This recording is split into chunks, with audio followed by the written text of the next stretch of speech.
ସକାଳ ବନ୍ଧୁଗଣ ବର୍ତ୍ତମାନ ମୁଁ ଅଛି ଆମ ମାଛଗଡ଼ ଆମର ପଞ୍ଚାୟତ ପାଖରେ ମାନେ ପଞ୍ଚାୟତକୁ ଆସିଛି ଚାଉଳ ନେବା ପାଇଁ। ଆଉ ମୁଁ ଆସିଥିଲି 8ଟା 15-20ରେ ପଳେଇ ଆସିଥିଲି। ଆଉ ବର୍ତ୍ତମାନ ବହୁତ ଅଳ୍ପ ଲୋକ ଆସିଛନ୍ତି। ସେ ତ ଫୋନ୍ କରାହେଇଥିଲା କ'ଣ ଆମର ସିତୁ ଫୋନ୍ କରିଥିଲା, ସିଏ 9ଟା ନା କେତେବେଳେ ଆସିବ, କିନ୍ତୁ ବର୍ତ୍ତମାନ ଯିଏ ଜଣେ ଆସିଥିଲା ସିଏ କହିଲା ଯେ ନାଇଁ ଆମର ସିଏ ତାର ଇଚ୍ଛା ହେଲେ ଖୋଲୁଛନ୍ତି, କେତେବେଳେ 9:30 କେତେବେଳେ 9ଟା, ଏମିତି କିଛି ଟାଇମ୍ ଟେବୁଲ୍ ଠିକ୍ ନାହିଁ। ତ ଆମେ ତ ପଳେଇ ଆସିଛୁ, ଦେଖିବା ସକାଳୁ ପଳେଇ ଆସିଛୁ। ମୁଁ କ'ଣ ପାଇଁ ପଳେଇ ଆସିଛି ସକାଳୁ ନା ମୁଁ ଜଲ୍ଦି ଚାଉଳ ନେଇକି ଗଲେ ଡ୍ୟୁଟି ଯିବି, ପୁଣି କେଉଁଝରକୁ ଯିବି। ଏଠୁ ଆମର କେଉଁଝର ପାଖାପାଖି 60 କିଲୋମିଟର। ଆଉ ମୋତେ ଯିବା ପାଇଁ ଯାହାହେଲେ ବି ଘଣ୍ଟେ 1.5 ଘଣ୍ଟା ଲାଗେ। ଆଉ ସ୍କୁଟିରେ ଯାଏ, ସ୍କୁଟିରେ ବେଶୀ ଜୋରରେ ଯାଇ ହେବନି, ଆଉ ଅଳ୍ପ ଅଳ୍ପ ଧୀରେ ଧୀରେ ହିଁ ଯାଏ। ଆଉ ଯଦି ମୁଁ ଆପଣଙ୍କୁ ଆମର ଦେଖେଇବି ପଞ୍ଚାୟତ, ହେଲେ ଆମର ଏବେ ବର୍ତ୍ତମାନ ଗୋଟେ ଗୋଦାମ ଗୃହ ହେଇଛି, ଆଉ ଗୋଟେ ପୁରୁଣା ପଞ୍ଚାୟତ ଅଛି ଯେଉଁଟାକି ଆଗରୁ ଥିଲା। ଛୋଟବେଳେ ଆମେ ସେଠି ଆସୁଥିଲେ, ଚାଉଳ ଫାଉଳ କିରୋସିନ ନେଇକି ଯାଉଥିଲେ। ଏବେ ତ କିରୋସିନ ଦିଆ ହେଉନାହିଁ, ଏବେ ଖାଲି ଚାଉଳ ଦିଆହେଉଛି ଆଉ ଗହମ ଦିଆହେଉଛି। ଆଉ ଆମର ନୂଆ ଏଠି ଏନ୍ଏମ୍ ସେଣ୍ଟର ବି ହେଇଛି, ନୂଆ ପଞ୍ଚାୟତ ହେଇଯାଇଛି। ଆଉ ପୁରୁଣା ପଞ୍ଚାୟତଟା ଯଦି ଆମର ଦେଖେଇବି, ସେଠି ଆମର ବହୁତ କିଛି ସ୍ମୃତି ଅଛି। ଆଉ ଚାଲନ୍ତୁ ଆପଣଙ୍କୁ ପୁରୁଣା ପଞ୍ଚାୟତଟା ଆମର ଦେଖେଇ ଦେଉଛି ଟିକେ। ଏଇଟା ହେଉଛି ଆମର ଗୋଦାମ ଗୃହଟା, ଯେଉଁଠିକି 2 ଜଣ ବସିଛନ୍ତି, ସେପଟେ 2 ଜଣ ବସିଛନ୍ତି ଚାଉଳ ନେବା ପାଇଁ। ଆଉ ସେଠି ଆମେ କାର୍ଡ଼ଟା ଥାକ କରିଦେଇଛୁ, ମୋର ବି କାର୍ଡ଼ଟା ସେଠି ମାନେ ସିରିଏଲରେ ରଖିଦେଇଛି। ଆଉ ସେପଟେ ଯେଉଁ ଦେଖୁଛନ୍ତି ସେଇଟା ଏଇଟା ହେଉଛି ଆମର ପୁରୁଣା ପଞ୍ଚାୟତଟା, ଏଇଟା ତ ପଛ ସାଇଡ଼୍ଟା। ଆଉ ନୂଆ ପଞ୍ଚାୟତ ଯଦି କହିବି ହେଲେ ଏଇଟା ଦେଖୁଛନ୍ତି, ଏଇଟା ଛକଟା ଆମର। ସେ ଛକରୁ ଏଇପଟକୁ ଯିବେ, ସେଇପଟକୁ 200-300 ମିଟର ଗଲା ପରେ ଆମର ନୂଆ ପଞ୍ଚାୟତଟା ଅଛି। ନୂଆ ପଞ୍ଚାୟତଟା ଗଲା ବହୁତ ବଢ଼ିଆ ହେଇଛି। ଏବେ କଦିନ ନୂଆ ପଞ୍ଚାୟତର ବି ଟୁର୍ କରିଦେବି। ବର୍ତ୍ତମାନ ଚାଲନ୍ତୁ ଆମର ପୁରୁଣା ପଞ୍ଚାୟତଟା ଆମେ ଦେଖିଦେବା।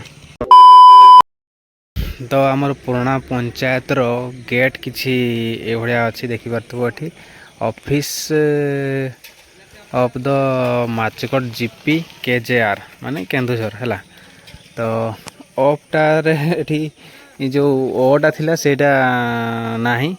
ଆଉ ଗେଟ୍ କିଛି ଏଇଭଳିଆ ହେଇକି ଭାଙ୍ଗି ଭଙ୍ଗା ହେଇକି ପଡ଼ିଛି ବର୍ତ୍ତମାନ, ଯେହେତୁ ଏଠି ଏବେ କିଛି କାମ ହେଉନାହିଁ। ଆଉ ସଫାସୁତୁରା କିଛି ହେଉନାହିଁ, ଯେହେତୁ ଏଗୁଡ଼ା ସବୁ ବହୁତ ଡାଳପତ୍ର ହେଇକି ଏଗୁଡ଼ା ସବୁ ମାନେ ନଟା ହେଇଯାଇଛି। ଏଇଟା ଟାଇଲ ଘରଟା, ଏଇଥିରେ ସବୁ ସେତେବେଳେ ରହୁଥିଲା ଚାଉଳ ଫାଉଳ ଯାହା ବି ଆସୁଥିଲା, ଏଇଥିରେ ସବୁ କିଛି ରହୁଥିଲା। ଆଉ ଏଇଠି ଆମକୁ ଦେଉଥିଲେ କିରୋସିନ ଦେଉଥିଲେ, ଏଇ ଘରେ କିରୋସିନ ରହୁଥିଲା, ଏଇଠି କିରୋସିନ ଦେଉଥିଲେ। ଏଇପଟେ ଆମେ ଚାଉଳ ନେଇକି ଯାଉଥିଲେ, ଏଇପଟେ ଏଇଠୁ ଆମେ ଚାଉଳ କଲେକ୍ସନ୍ କରୁଥିଲେ, ଏଇଠୁ ଆଉ କିରୋସିନ କଲେକ୍ସନ୍ ହେଉଥିଲା। ବର୍ତ୍ତମାନ ତ କିରୋସିନ ଆଉ ଦିଆ ହେଉନି, ବର୍ତ୍ତମାନ ଚାଉଳ ଗହମ ଖାଲି ଦିଆହେଉଛି। ତ ଆମର ଏଇଠି ସବୁ ହେଉଥିଲା ଯେ ଏଇଟା ଯେଉଁ ମାନେ ଦେଖୁଛନ୍ତି ଇଏଟା, ଏଇଠି ଆମର କାର୍ଡ଼ଟା ସବୁ ଥାକ କରିକି ରଖା ହେଉଥିଲା। ଆଉ ସେପଟେ ଚେୟାର ପକେଇକି ବସୁଥିଲେ ଆମର ଯିଏ ବି ଚାଉଳ ଫାଉଳ ମାନେ ଦେଉଥିଲେ କହିଲେ ଯେଉଁମାନେ ଖାତା ଏଣ୍ଟ୍ରି କରୁଥିଲେ। ଆଉ ଚେୟାର ପକେଇକି ସେପଟେ ବସିଥିଲେ। ଏଇଠି ଯେଉଁ ମୁଁ ବର୍ତ୍ତମାନ ଠିଆ ହେଇଛି, ଏଇ ଜାଗାଟା ଦେଖିପାରୁଥିବେ। ଏଇଠି ଲୋକମାନେ ସବୁ ଚାରିଆଡ଼େ ଗୋଲ ହେଇକି ବସିଥିଲେ, ଏପଟେ ବି ବସିଥିଲେ ସମସ୍ତେ। ସେତେବେଳେ ଏଗୁଡ଼ା ପୁରା ସଫାସୁତୁରା କ୍ଲିନ୍ ହେଇକି ରହୁଥିଲା। ଆଉ ବାକି ସେପଟେ ସମସ୍ତେ ସାଇକେଲ ବାଇକ୍ ମାନେ ଯାଇକି ଯିଏ ଯାହା କିଛି ଆଣିଥିଲା ସେଗୁଡ଼ା ରଖିକି ଏଠି ଆସନ୍ତି, ସେଲ୍ କରନ୍ତି, ବାହାରେ ବି ଥାଆନ୍ତି। ଆଉ ଏଇଠି ମୋର ମନେ ଅଛି, ଏଇଠି ଆମେ ସାଇନ୍ କରୁ। ଆଗେ ଏଇଠି ଡାକିକିରି ସେମାନେ ଏଣ୍ଟ୍ରି କଲା ପରେ ଆମେ ଏଇଠି ଖାତାଟା ସାଇନ୍ କରିକି ସେଠି ଯିବୁ, ସେଠୁ ଚାଉଳ ନେଇକି ଯାଉ। ତ ମନେ ପଡ଼ୁଛି ଏମିତି କିଛି ପୁରୁଣା କଥା।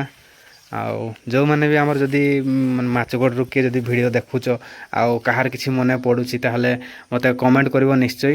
ଆଉ ହେଲେ ମୁଁ ବି ଜାଣିବି ଯେ ଆମର ମାଛଗଡ଼ରୁ ମୋ ଭିଡ଼ିଓ ଦେଖୁଛନ୍ତି ହେଲା।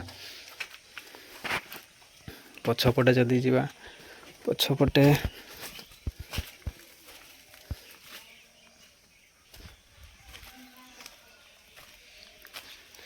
ଏଇଟା ତ ଯେତେବେଳେ ବି ଆମେ ଚାଉଳ ନେବା ପାଇଁ ଆସୁ, କେବେ ତ ପଛପଟେ ମୁଁ ଆସିନି, ଆଜି ହିଁ କେବଳ ଆସିଛି ପଛପଟେ। ଆଉ ପଛପଟେ ଦେଖିପାରୁଥିବେ ଆମର ଆମ୍ବ ଗଛ ଅଛି, ଶାଗୁଆନ ଗଛ ଅଛି। ଏଇଟା ଗୋଟେ କ'ଣ ଗଛଟା ଅଛି ଜାଣିନି। ଆଉ ଘର ଭିତରେ ଏବେ ଯେହେତୁ କିଛି ନାହିଁ, ଆଉ ଘର ଭିତରେ କିଛି ବି ନାହିଁ, ଭଙ୍ଗା ଭଙ୍ଗୁ ଚେୟାର ଗୁଡ଼ା ପଡ଼ିଛି ଖାଲି।